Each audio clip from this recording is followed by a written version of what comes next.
Join me in the field. We're going to track tempos of volcanoes. We are pink igneous petrologists, so I'm going to be you, you're going to be me throughout the whole thing, okay?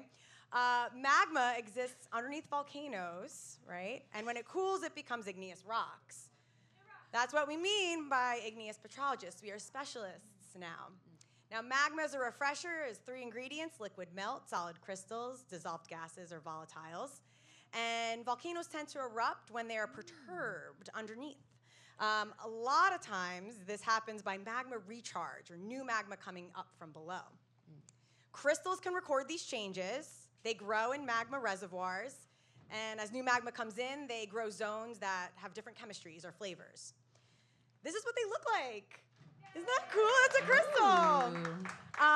And for those coffee aficionados, this brown circle throughout my time with you is going to be the size of an espresso grind. So these are small, a single espresso grind. Cool. Tiny, Thank you for the scale. Yeah, we love a scale. So each one of these dark gray bands are signals of magma recharge. Cool, right? Hot, actually. So the crystals do need to come out. They can erupt and form products, as we just talked about. These are explosively erupted, as pictured by these footballs, or they can be effusively flown out, right? This is an example of a lava rock. But we're gonna get ready together. Get ready with me, us. We're going into the field. We're bringing our high visibility gear, of course, but we're also, for sample collection, gonna bring a bucket, a trident, and a shovel. Yes, by bucket, we're gonna sample airfall during an active eruption, and that's gonna look like this. We have to be prepared. By trident, we're gonna sample lava flows, right? So you need something with a higher melting point. That's gonna look something like this. You also need a bucket so for close. this. Yeah. It's hot, it's good. If everything cools, we can go deeper into the volcano's history by shovel, by digging pits, and that's gonna look a little something like this. So these are our 3 big items.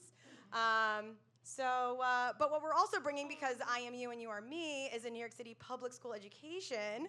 This is me at the Staten Island Mall's Earth Day with PS23, and a public arts education, because creativity is important for the sciences, and also Here, here. the support and funding of US-based agencies and international agencies as well. Yay. Let's go. All right, we're flying south to a subduction zone where the Cocos Plate is diving underneath the Caribbean Plate. This is modern-day Nicaragua. We're going to go just northwest of the capital city of Managua. To Momotombo, where there's an active geothermal power plant, not to be confused with Momotombito, tiny.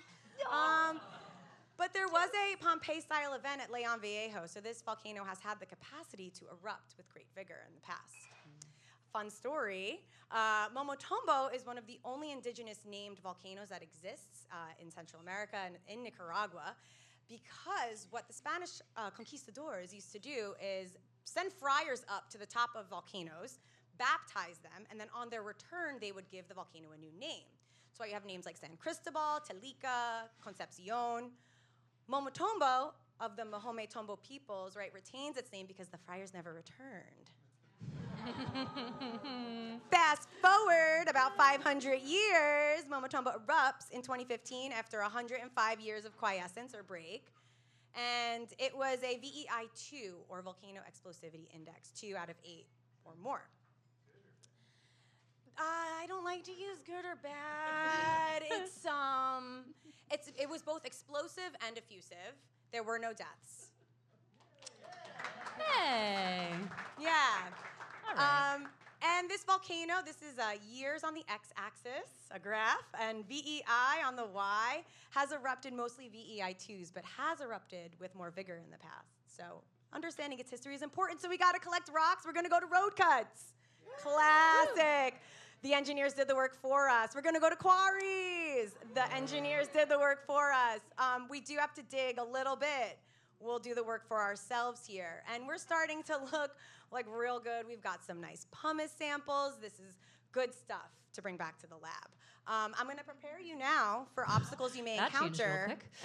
quick. Obstacles you may encounter in your scientific pursuit of knowledge. Let's say, we're gonna start with flora and fauna. Okay, you're at a quarry, there are some guardian turkeys. I would recommend keeping some distance and just saying, hey turkeys, we're just here for the rocks. We don't mean no trouble. Next, if you find yourselves in a pit that you've dug and you're literally in over your head, right?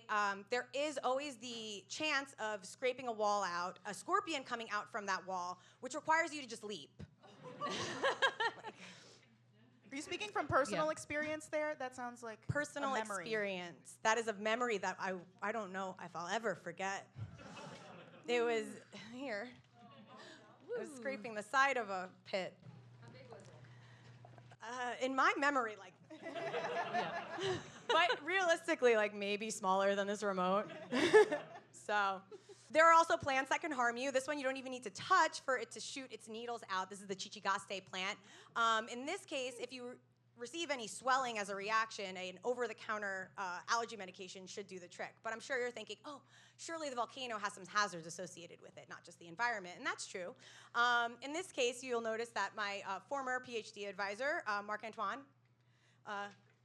snaps for Marc-Antoine, thanks for your guidance.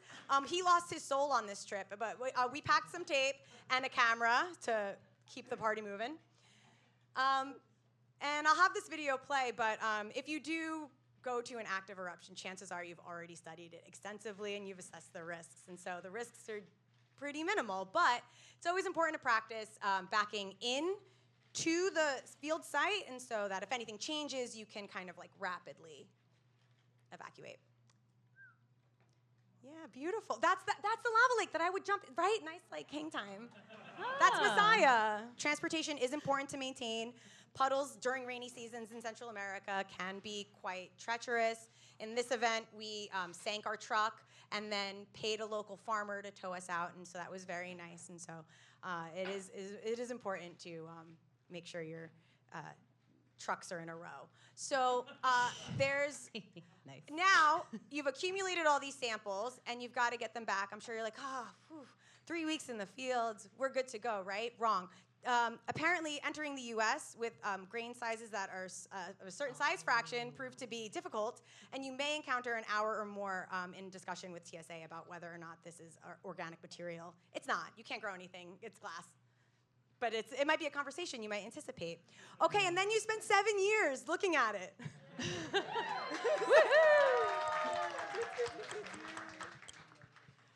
To avail, right? Look at this crystal. There's the espresso ground. This is a really tiny one. Hopefully, you can make out this dark band in this grayscale image of a single crystal. That signaled to us that there was, in fact, a magma recharge event in the weeks to months before eruption.